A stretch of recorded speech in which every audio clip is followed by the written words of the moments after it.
guys, welcome back to my channel. Another day, another story. Okay, kalau korang baru dalam channel ni, macam biasa, korang pergi tekan sekarang button subscribe tu, okay? Thank you. So, hari ni kita punya topik, kita punya plan adalah kita nak cerita kat korang kisah-kisah seram yang pernah terjadi dalam kehidupan I. Sebab itu kita dah buat vote dekat Instagram. Kalau korang tak tahu Instagram I, ada dekat I punya profile YouTube. So korang boleh klik kat situ dan korang boleh follow dan korang akan dapat update-update pada Instagram I. Kita dah buat vote hari tu. So ramai yang nak dengar cerita seram ni. Tapi bukan cerita seram yang dah famous tau. Cerita-cerita seram macam Mimaland lah, cerita seram macam Villa Nabila, cerita seram pasal balai gombak, benda entah semua tu. Bukan, itu semua orang ada tahu, semua orang dah dengar dah kan. So I fikir macam, alamak, diorang mesti tak nak klik video ni sebab diorang dah dengar. So I decide untuk I bagi tahu cerita yang korang tak pernah tahu pun, adalah cerita kehidupan I. Kalau korang rasa macam tak interesting, korang boleh pergi tengok video lain. Bukan video orang lain, video aku juga, tapi video aku yang lain, okay? So I nak cerita kat korang cerita seram yang I pernah lalui daripada I kecil sampai I besar. 5 cerita macam tu. So I akan start daripada cerita I kecil, masa umur I kecil-kecil tu sampai umur I besar, okay? So first cerita adalah cerita masa I dekat kampung dengan family I, dengan family saudara mara I. Semua ada masa tu. So sebab kita nak sambut hari raya, macam kita akan tidur beramai-ramai kan dekat kampung, dekat halaman rumah, dekat ruang tamu kita akan tidur beramai dekat situ dengan family saudara mara, dengan nenek kita semua akan tidur beramai kan. So I pun buat benda yang sama. Family kita orang semua macam tu, tidur beramai dekat ruang tamu. So masa kita orang tengah bentang tilam, bentang toto, bentang macam-macam bentang untuk tidur ramai-ramai semua, I kan kecil lagi, so I tak payah buat kerja sangat masa tu. Macam tu lah, kita tak payah sibuk nak menolong. Kita duduk tepi, dah bentang, baring, lepas tu tidur. Macam tu lah, masa tu kecil dalam umur 5 tahun macam tu kot, 5 tahun ke 6 tahun. Lepas tu, diorang dah siap bentang semua. Mak I pun suruh lah I baring. Lepas tu mak I pas botol susu dekat I. Lepas tu mak I pun teguk minum. Lepas tu mak I baring sebelah I. Lepas tu kalau korang tahu, dulu kalau rumah papan, atap tu kita guna zinc kan. Kita pakai zinc apa semua. Dan kalau korang tahu juga, ada zinc yang transparent. Aku tak tahu apa benda nama dia. Yang boleh nampak luar tu, okay?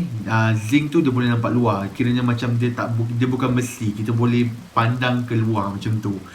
So masa I baring tu, kebetulan position I tu betul-betul, tilam I tu betul-betul bawah zinc tu, betul-betul nampak keluar, macam tu. Dan adalah sikit cahaya-cahaya lampu daripada luar tu yang boleh nampak atas tu, okay? Faham? Kalau kau tak faham, kau bodoh lah. Masa I pandang tu, I nampak macam, kan zinc kan petak, so dia banyak sudut, dia banyak tempat untuk kita tengok. So I pandang. Lepas tu dekat belah tepi sini, kan zinc petak tu, tepi ni, macam ada orang tengah jenguk I daripada atas, okay? Masa tu I kecil, I tak ada fikir manusia ke apa ke, tak ada fikir benda apa-apa pun. I cuma tengah fokus untuk pastikan betul ke apa yang nampak, macam tu je. So I macam pandang lah, apa benda ni, dia macam pegang, benda tu dia pegang. Lepas tu tengok I macam ni, dia gerak macam tu, macam tu. So I pun macam I macam terdiam. Pasal I tenung je, I tengok. I nak pastikan apa benda yang I tengok sebenarnya. Lepas tu kemungkinan masa I tengah tengok, I tenung je benda tu, mak I perasan. So bila dia perasan, dia nampak lah mata I tengok benda kan. So dia pandang I, lepas tu tengok atas, dia pun nampak benda yang sama, okay? So selang berapa minit lepas I dengan mak I nampak tu, lepas tu mak I suruh I tidur. Mak I suruh tutup mata semua. Lepas tu dia suruh I tidur. Selang lepas kejadian I dengan mak I nampak tu, dalam 5 minit ke 10 minit, dalam masa yang sama dan malam yang sama, abang saudara I, dia pun kena juga dekat dapur. Biasalah orang bujang mestilah macam tidur lambat sikit kan, dia orang buat air nak lepak kat luar semua. So dia pun pergi dapur, dia bancuh air semua. Lepas tu dia dengar macam ada orang main tin tau. Main tin dia gelap. Main tin dia gelap. Macam tu. So lepas daripada abang saudara I kena tu, adalah beberapa orang dekat dapur tu pun dengar benda yang sama. So diorang semua decide malam tu untuk tidur. Semua orang tidur, okay? Sebab sebelum tu pun kita macam ada vibe-vibe seram juga. Kita rasa macam rumah tu dingin aja. Macam tu rumah kampung kita tu macam dingin je. Lepas tu dah semua abang saudara I semua dah kena tu, kita orang pun tidur. Dah tidur tu, esok bangun tu mak I cerita lah kat semua orang. Bukan semua orang, maksudnya macam bagi tahu lah macam orang-orang yang dia rapat. Macam kita kan ada macam makcik yang kita rapat semua kan. So dia bagi tahu lah macam makcik yang kita orang rapat tu, dia kata, kau tahu tak ni nampak semalam ni semua macam tu. Lepas tu makcik I tu pun cakap, lah anak aku pun nampak juga je macam tu. So rupanya bukan kita orang je yang kena. So ada orang lain juga kena. So benda tu bukanlah ilusi semata-mata, memang betul. Okay, balik kepada cerita yang kedua. Cerita ni pun waktu saya kecil juga, tapi tak ada kecil sangat, macam darjah 1 macam tu kot rasanya lah. So kita orang duduk dekat flat polis. Nama flat polis tu Cambodia. Nama flat polis Cambodia ya. Nama flat polis pun seram kan. Tapi flat tu tak adalah macam orang kata vibe seram tu. Dia macam boleh lah macam tu. Dia boleh lah. Dia so-so lah. Flat tu rasa seram tu so-so lah. So kita orang pun macam biasa, hidup macam biasa dengan family. Adik-beradik I semua ada macam tu. Kecuali adik I tak ada, sebab adik I tak lahir lagi, sebab I paling kecil masa tu. So kita orang pun duduk satu rumah yang sama. Dalam rumah tu ada 3 bilik. 3 bilik macam rumah, first bilik main room adalah bilik parents I. Second room bilik akak I. Last sekali bilik abang I tidur dengan parents I macam tu.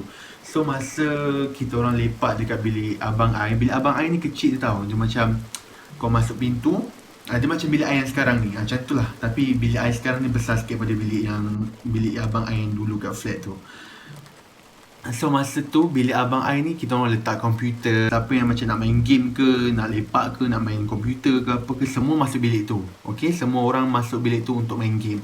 So my mum pun main game. Dia main game apa aku tak ingat, tapi kat bilik tu juga. So kita orang semua, bila mak I dah lepak situ, kita orang akan ramai-ramai duduk situ. Akak I, abang I semua duduk situ. Kecuali abang I yang first lah sebab dia belajar. So kita orang duduk kat situ ramai. Kebetulan masa tu my mum baru beli telefon yang ada kamera tu. So zaman dulu kan, masa I kecil, bila handphone tu ada kamera, kira dah canggih dah. Memang dah canggih gila dah masa tu. So kita orang ni pun jago, ni excited. Ada kamera, phone tu ada kamera. So tangkap lah gambar. Lepak dalam bilik je, bukan keluar-keluar pun. Tak ada keluar rumah ke, tak ada. Dalam bilik tu je kita orang tak gambar abang I tangkap gambar akak I tangkap gambar I macam tu. So my mum ni pun main je lah komputer. Masa kita orang lepak tu, kita orang tak gambar, tak ada apa-apa. Lepas tu akak I ni berdirilah dekat macam sini komputer, tempat mak I duduk. So kat belakang belah belakang macam tu lah. So dia diri, lepas tu dia buat macam ni. Dia nak orang tangkap gambar dia, okay. So I ikut yang tak gambar. Tak ingat siapa tak gambar. Lepas tu dia buat macam ni. Dia buat piece betul macam ni. Lepas tu dia pandang kamera, dia senyum macam tu. So lepas tu kita orang pun, antara I ataupun abang I pun snap gambar dia, snap. Semua orang tidur. Okay, semua orang tidur. Dah masuk bilik, dah nak tidur semua ni. Mak I pun macam feeling bukan feeling macam ni. Dia mak bapak kan mesti suka macam scroll gambar, tengok gambar balik dengan anak-anak dia. Anak aku main gambar, main pun macam tu. So dia tengok gambar-gambar yang kita orang tangkap tadi. Slide. Bukan slide, dia macam tekan button yang ke tepi. Tekan button macam tu. Dia tekan. Lepas tu gambar Kak I yang buat macam ni tu, yang dia senyum, dia buat paste tu, sebelah sini, tangan dia macam ni, sebelah sini ada bocor. Ada ya.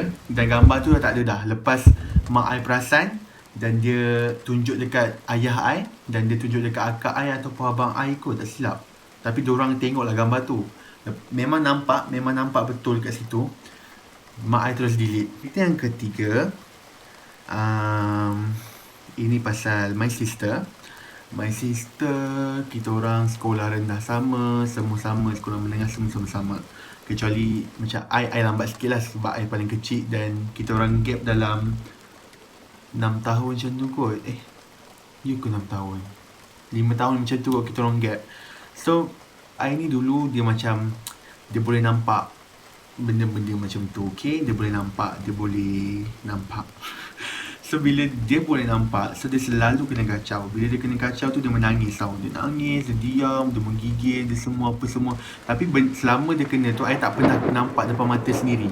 Kecuali macam kat sekolah lah, masa tu I darjah 1 ke darjah 2. Dia dah kena kat sekolah, lepas tu start panggil I, suruh call bapak I, suruh bawa balik akak I, macam tu lah. Tapi tak pernah lagi jadi depan mata I. Nak dijadikan cerita, masa tu kita orang melawat nenek kita orang dekat hospital. Hospital apa tak boleh beritahu. So, kita orang ni budak-budak. Masa tu I dah besar lah. Masa tu I dah 3 ke dah 2 macam tu. Bila kita dah pergi melawat nenek kita orang, jumpa saudara mara, so kita orang macam excited tau. Rasa macam excited, macam ish bestnya nak pergilah, nak pergi jalan-jalan lah, nak pergi tengok ni lah semua. Lepas tu saudara I ni cakap, korang tahu, dia cakap macam ni, korang tahu tak, tadi aku lalu kat situ ada bilik mayat, cakap tu. Lepas tu kita ni pun macam wow, macam excited, kita ni bongok, excited bongok nak pergi tengok macam tu. So macam I pegang tangan akak I, sebab I kecil lagi masa tu. I pegang tangan dia. Lepas tu sebelah akak I tu saudara I. Lepas tu depan kita orang ke belakang kita orang ada abang I. Macam tu lah, abang I yang seorang, yang bukan yang first tu. Yang first tu tak ada masa tu. Lepas tu kita orang pun jalan ke, ada koridor untuk ke bilik mayat tu.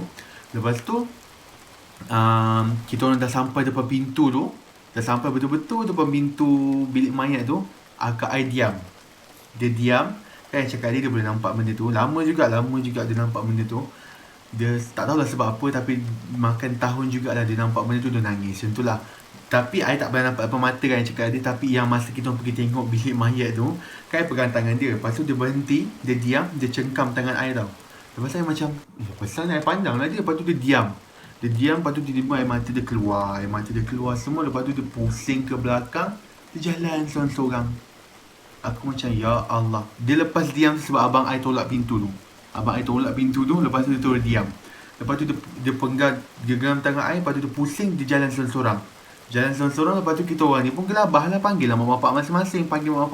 Cakap, I tahu dia kena benda tu. So, tapi itu first time dia depan mata I macam tu.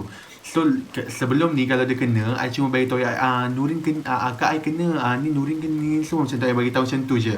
So, itu bila dah jadi depan mata I pun kelang kelibut lah pergi ke ayah I beritahu. Cakap dia ni akak lari pergi sini, dia pergi sini, jalan kaki seorang-seorang, tak nak bercakap dengan kita orang, cakap tu. Lepas tu kebetulan masa yang tengah melawat tu, ada salah seorang ni, dia pandai sikit bab agama, dia boleh lah buat orang. So dia dengar, so dia pun bergegas lah pergi cari akak I. Dah jumpa akak I masa tu dah nak lintas jalan besar. Kau jangan main-main, dia nak lintas jalan besar. Lepas tu kita orang pun macam bagilah tahu ustaz tu, tu dia kat situ. Lepas tu ustaz tu baling air kot. Lepas tu akak I tu menjerit menangis. So kita orang pun pimpin lah dia bawa ke satu buaian. Bukanlah buaian tu tak seram pun, cuma itu je tempat paling dekat untuk kita orang duduk untuk ubatkan dia. So bawa dia duduk dekat tempat buaian tu, duduk semua. Lepas tu ustaz tu renjis air. Lepas tu baru dia sedar. Tapi dia still nangis. Dia nangis macam yang macam tu. Dia nangis macam tu. So kita orang pun, aku pun masa tu macam dah risau dah ni, dah takut dah kan. Kita orang diam, tak cakap apa-apa, tengok je ustaz tu buat. Lepas tu ustaz tu tanya macam buaian tu jenis yang buaian bulat tu, kau tahu tak kita kena masuk dalam tu. Macam tu. So akak I macam dalam buaian tu macam ada saudara mara I. Lepas tu kat tepi tu macam ada kerusi. Kat depan buaian tu ada kerusi. So akak I duduk depan kerusi tu. Depan buaian tu ada kerusi, kat kerusi tu dia duduk. So akak I menghadap ke buaian tu. Buaian tu saudara mara I semua ada kat situ. So bila dah duduk macam tu semua, ustaz tu boleh pula tanya. Dia cakap, sekarang ni benda tu kat mana? Dia tanya akak I macam tu. Lepas tu akak I, dia nangis-nangis, dia tunjuk betul-betul sebelah saudara I. Masa tu yang kita orang yang duduk kat tepi-tepi yang tengok akak I pun kelang-kelibut lah, ubah tempat, takut. Lepas tu ustaz cakap jangan risau, tak ada apa-apa pun. Next, ini pasal I. Ini betul-betul yang I kena, okay? I kena masa ni kita dah besar sikit. Kita dah, orang kata dah boleh berfikiran waras sikit. Sebab masa tu I dah darjah 6. So, kita darjah 6 is normal. Kalau kita dah habis UPSR, kita kena pergi camp, motivasi apa semua. Sebab kita tak boleh belajar. Sebab kita dah habis belajar. Sebab UPSR dah habis. Macam tu. Lepas tu, kita I dengan kawan-kawan I semua, batch I yang masih darjah 6 semua dapat offer untuk kita pergi ke camp camp dekat Kuala Pilah. Okay, I tak ingat nama camp tu apa, tapi memang kat Kuala Pilah, tak silap I memang kat Kuala Pilah. So kita orang pun pergi 2 hari 1 malam. So masa sampai semua tak ada apa-apa, dan camp tu pun tak apa-apa seram pun, tak ada rasa vibe seram tu, cuma camp biasa, camp dalam hutan kan, mesti ada orang buat dalam hutan, kawasan perhutanan macam tu. So kita orang pun pergi, masa kita orang pergi tu tak ada apa-apa, dah sampai pun tak ada apa-apa, cuma malam tu diorang ada buat aktiviti. Biasa camp mesti penuh dengan aktiviti. So malam tu diorang buat aktiviti macam kita kena masuk hutan dan kita orang kena bawa satu lilin dan berpandukan satu tali. Diorang dah siapkan tali tu lah. So bawa satu lilin dan masuk hutan, pegang tali tu. Kalau lilin terpadam dah tak ada cara dah nak hidupkan lilin tu, sebab lighter, mancis semua tak boleh bawa. Dah hidupkan, itulah kau pegang. Maksudnya kau kena jaga lilin ni jangan sampai padam, macam tu lah. Lepas tu tali tu pun kau jangan terlepas, macam tu. So tapi masa yang kita orang masuk tu tak ada apa-apa pun. Kiranya masa masuk tu tak ada apa-apa. Dan grup I adalah grup yang kedua keluar daripada hutan. Lepas dah masuk, dah bawa lilin semua, dah masuk, lepas tu kita keluar hutan, semua okey je, selamat. Yang nak dijadikan cerita, grup yang kedua sampai dulu, macam tu. So bila kita orang sampai, kita pun duduk lah tunggu grup yang lain. Masa tunggu tu, I pandang belah sini tau, sebab hutan tu belah sini. So I pandang belah sini. Lepas tu dekat tepi-tepi ni semua hutan. Okay, I pandang sini, tunggu. Biasalah facing mesti macam bagi roti lah, bagi air untuk kita rehat sekejap kan. So tunggulah kawan-kawan yang lain keluar pada hutan tu semua. Lepas tu dia dah lama, dalam dah 3-4 grup dah sampai. So kita orang pun macam okay, dah nak briefing lah, siapa yang okay, siapa yang tak okay tu normal, mesti diorang bagi tahu semua kan. So masa nak briefing tu, diorang buka spotlight daripada belakang. Okay, dah buka spotlight daripada belakang. Masa spotlight kat sini, kita orang pandang sini, macam tu. So I pun pandang lah, dengar apa Faisal cakap semua. Lepas tu dalam 15 minit I dengar diorang cakap semua tu, mata I rasa macam nak pandang satu sudut dekat dalam hutan tu. Mula I macam tak payahlah, sebab aku dah rasa macam seram sejuk. So aku macam tak payahlah pandang, biar je lah, tak payah, aku pandang je diorang. Lepas tu lama-lama tu aku macam nak juga pandang. Lepas tu sekali nak pandang, terpandang. Lepas aku dah pandang sudut sini pula, ni memang hutan kosong, tak ada orang, tak ada apa, semua diorang kat belakang, yang jaga-jaga kita orang semua duduk belakang. So bila aku dah toleh belah sini, dia macam ada satu lorong. Dia macam di kiri kanan dia macam ada pokok, tapi ada satu lorong ni macam satu, kan diorang pasal spotlight kan. Spotlight ni macam ada satu cahaya yang terpancang betul-betul kat lorong tu. Pasal aku macam, aku pandang je lorong, aku tengok. Lepas tu dalam aku tengok tu, sebelah pokok-pokok yang celah-celah pokok dan dahan tu, aku nampak macam ada kelibat putih yang tinggi, yang tak adalah tinggi, dia macam kira kita pada jauh tu kita nampak macam tinggi lah kan. So macam aku tengok, tingginya. Lepas tu I pandang lama, diam, aku pandang je. Sekali aku pandang, aku nampak lah macam ada orang yang tengah lentok macam tu. Tapi aku tak tahu lah itu ilusi ke apa ke, tapi itu yang apa yang aku nampak. Lepas tu aku nak bagi tahu kawan aku yang kat belakang ni, tapi aku fikir balik kalau aku bagi tahu dia, dan dia confirm yang dia nampak juga, so benda tu betul. So aku tak nak bagi tahu dia, sebab aku tak nak tahu itu betul ke tak, aku takut. So aku tak nak bagi tahu dia. So aku diam je, aku pandang sini balik.